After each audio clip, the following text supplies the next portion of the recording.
Hello everyone, welcome to the Clarity, Supportability, and Feature Training. My name is Bill Yee. And today we're going to cover the enhancements related to business rules, setting an attribute value based on another attribute for Clarity 16.1.1. So what's new in this release is that in the business rule engine, you're able to define a target attribute, and based on the value of that target attribute, and if you update that target attribute in the UI, you'll be able to set one or more attributes within that particular instance. And we made that available within on projects, ideas, custom investment types, and custom master objects. And also its corresponding second level sub-objects for projects, ideas, custom investment types, and custom master objects. So why is this feature important? Now this is a customer voice enhancement that at one of our innovation calls got the top number of votes. So the customers wanted an automated way to set attributes in Clarity based on conditions. But with this enhancement, you can streamline the user experience by creating rules that do dynamic defaulting of attribute values, reducing the amount of data entry for your end users. And also too, there are times where the end user enters the incorrect data, and you have to have Clarity administrators or other folks maintaining Clarity to scrub and clean up or correct that data. We have less of that with business rules because you provide a way in where they can automatically set values correctly for the end user. So what has changed? Most of the changes have been on the administration side. And the key item here is that, one, you're able to configure what attribute you want to watch in order to set another attribute. And we call that the target attribute. And then based on the target attribute, we'll allow you to configure conditions based on that value. So if it equals that particular value, you can do two things. You can set one or more attributes, and you can have them send an action item to one or more users. So we've done that on the administration side. On the end user side, it's actually checking based on the target attribute and be able to watch that target attribute and to watch for updates in the UI. So the key thing in here on the end user side, it triggers based on an update. We couldn't have the functionality to trigger on a create, but on the update, update can happen in many different ways inside the end user side. It's on the grid, board, timeline, flyout, and properties. So in this slide, this gives a screenshot of the overall changes we did within the business rule administration side for the set attributes. So and we'll cover more details regarding these items in later slides, but one main change is that we have a section called root type, and it's you'll be able to choose one view page or attribute update. The view page are the prior updates that you had regarding business root, and the attribute update is where you actually set for the set attribute. We have the target attribute where you configure what is the attribute you want to watch, and then two, you're able to check what conditions based on the target attribute, and based on if it meets this condition, you have data actions where you set the attribute to another attribute to the values you want, and can also do send action items as well. And then after you run all the data actions, you run your UI actions. So let's talk more about the target attributes and what you can have. You can only have one target attribute per rule. And then also to the supported data types that you can choose are, you can choose a lookup, single value lookups only, but you can choose static or dynamic lookups. We have the ability of, you have dates, booleans, strings, numbers, and percents values. So once you define your target attributes, you can define one or more target attribute conditions. And here you can go ahead and select it in terms of what's available. Once you define a condition, you can do Similar to what we have in our filter, our generic filter. You can equal to and select multiple one or more values you want to check as part of the condition. And this list will vary depending on the data type you pick under the target attribute. So keep that in mind. So you chose your target attribute, your target attribute condition. Now you define what are those attributes you want to actually set. So with that, there are selected data types that you're allowed to set under the business rules.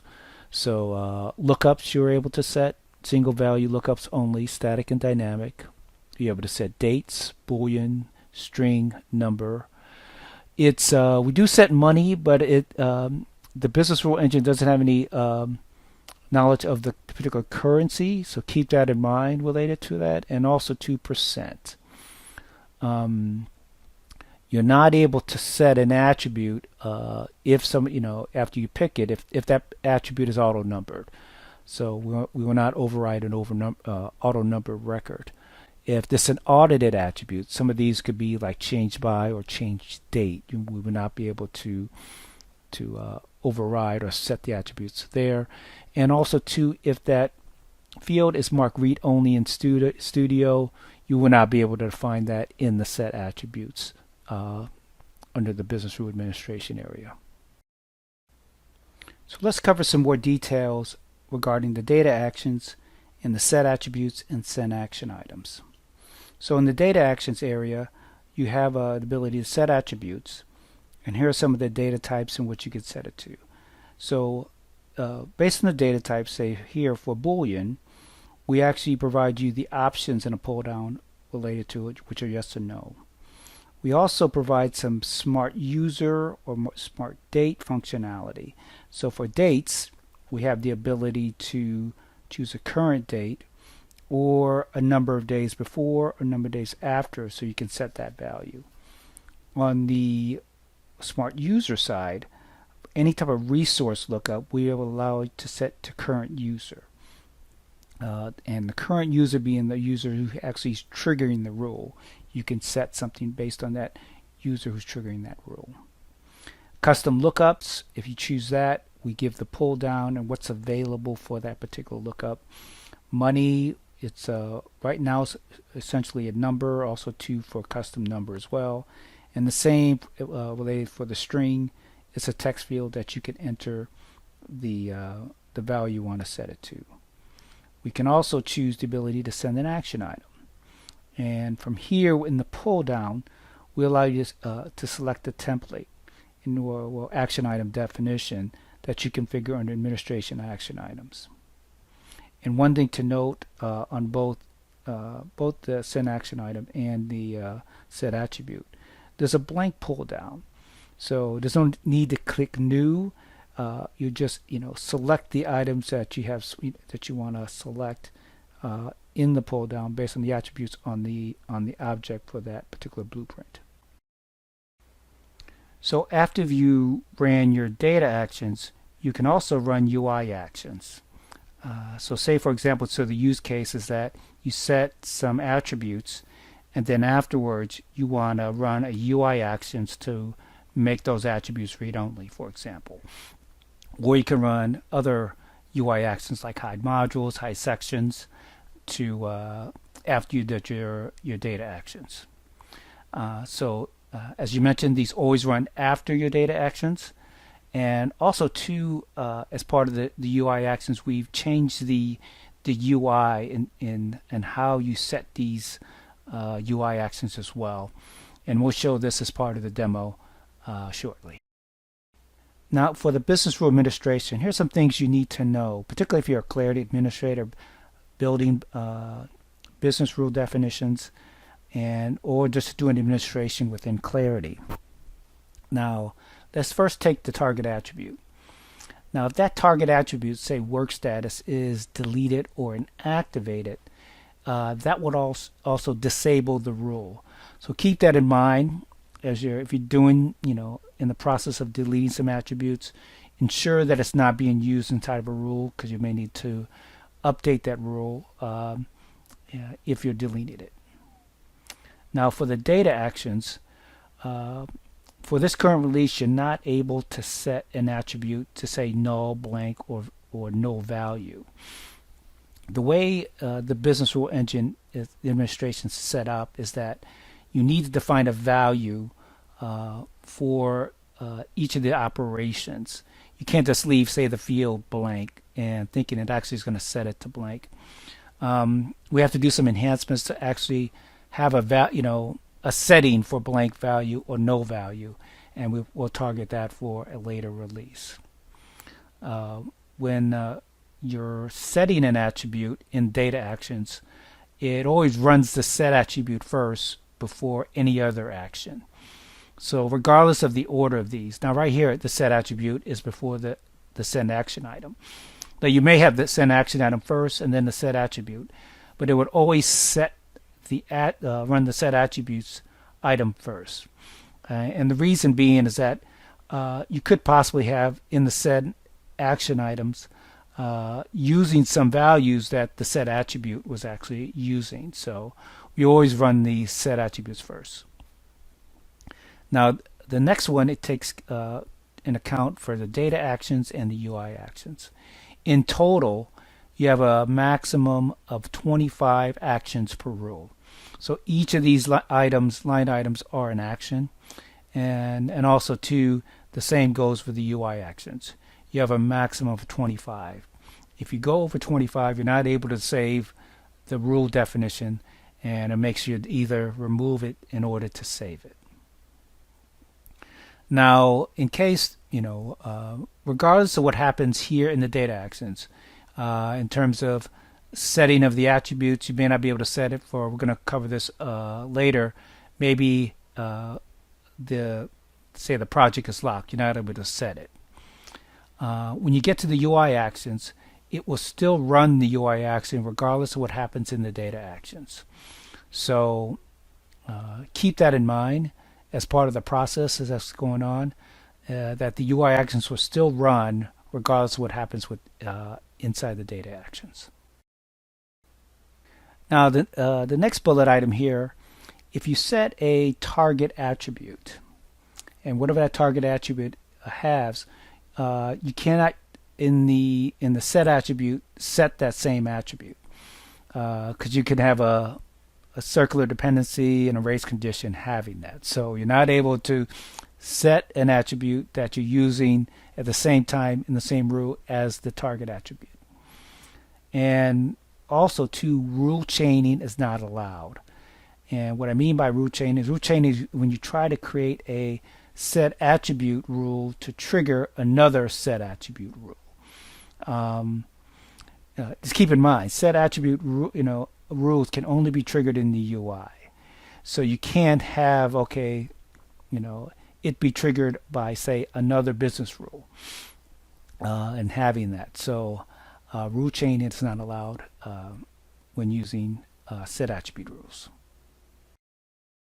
Another item to be aware of is that the set attribute rules only trigger on updates within the UI.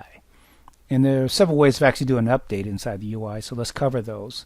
You can do an update in the grid, flyout, board, timeline, or the properties area in a properties module. You can also do bulk updates using copy paste, the new fill handle when you get a plus sign inside the grid, and copy values from one into another set of cell, and also to doing a bulk update. Those will also trigger the set attribute business rules. Creating a new record will not trigger a set attribute business rule. It has to be an update. So keep that in mind. Set attribute rules for dates will only set it based on the clarity server time, because it doesn't have any idea, say, on the user's locale. At least for this, the way we've set it up. So it's based on the server time because the business rules are happening on the server side. And also, too, the set attribute rules will not override clarity locks on attributes. So you can have locks via the Clarity Classic process engine locks created by MSP or OWB or the interactive Gantt. And then we also too have some jobs that actually lock a particular investment or product or attributes. Those the set attribute rules will not override those particular locks. So regarding the set attribute business rules runtime execution, the set attribute rules will not be triggered, not in the classic UI, Zog, JavaScript, CSV import, or any process engine updates. One thing to note, CSV import is limited right now to custom master objects, and you can toggle that off if you don't want to use CSV import or not, which is currently right now beta. And the CSV import on roadmaps, but the business rule engine is not available on roadmaps. The other thing is that the set attribute rules will override attributes that are read-only attributes or records configured in another business rule. So there could be situations where you may want to override it and set that particular attribute even though there's a business rule for read-only there. And also field level security updates. You can have different options with field level security. It could be read-only, or you can just hide it entirely.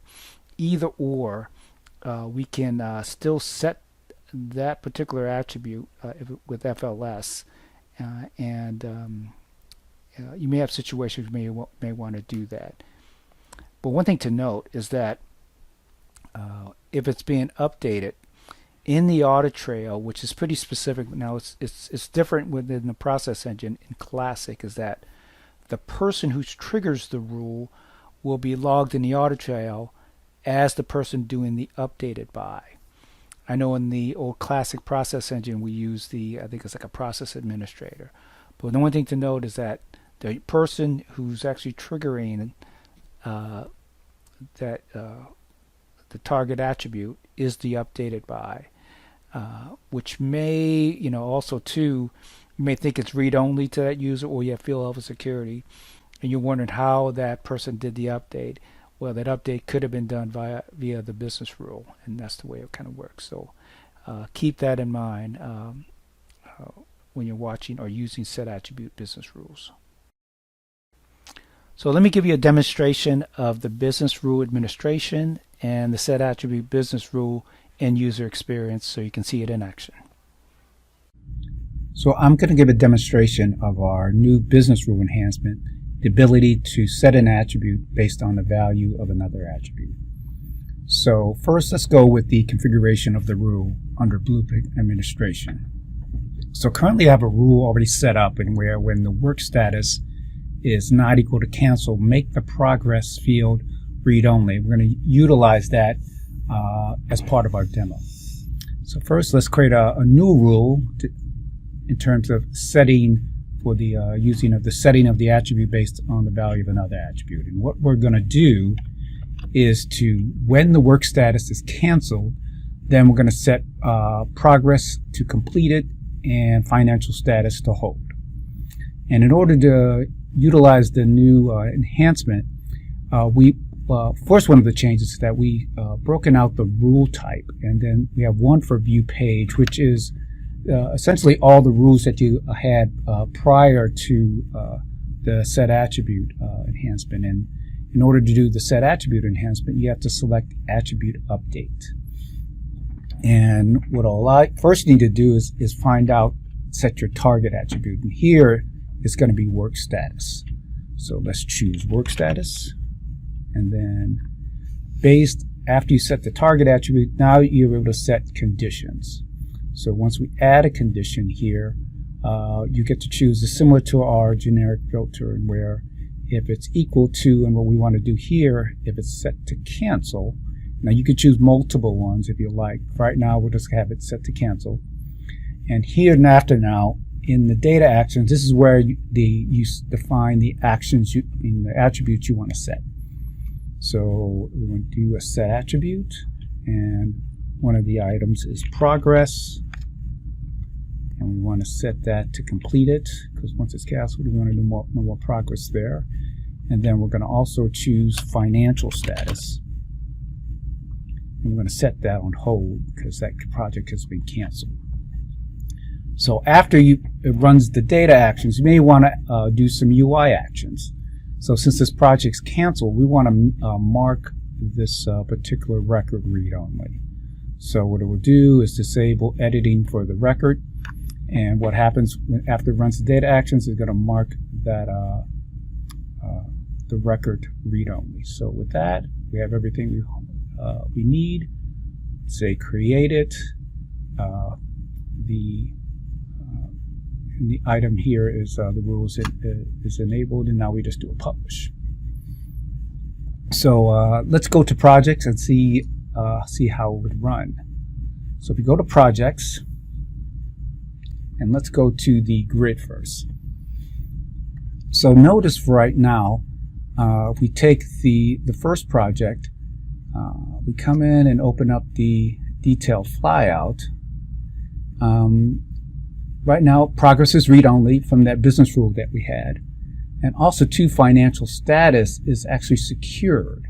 And it's secured right now for view only. So if I tried to change it here to on hold, I'll get an error message because I'm not allowed to edit because of field level security. So as we mentioned, with business rules, we're able to override field level security and read-only business rules if that condition is met. So let's see this working in action. So right now, if I change work status to canceled, you'll see what happens to the financial status. It updates, and then the progress is also updates. And you notice here in the flyout, it dynamically updates the financial status and marks it completed within the flyout as well. So everything refreshes dynamically within the screen. Let's do one more change again. Let's change this particular one so you can actually see the progress within the grid. Change it to canceled.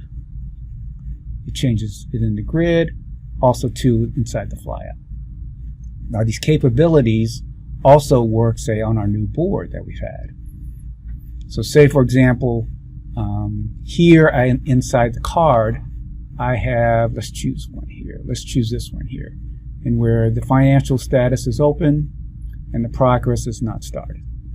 And when I drag this card over into canceled, it dynamically updates the progress and the financial status. So it not only works on the board, it works in the flyout as we showed, and also too on the properties. And that concludes my demonstration. So this concludes the business rule enhancement section. Thank you.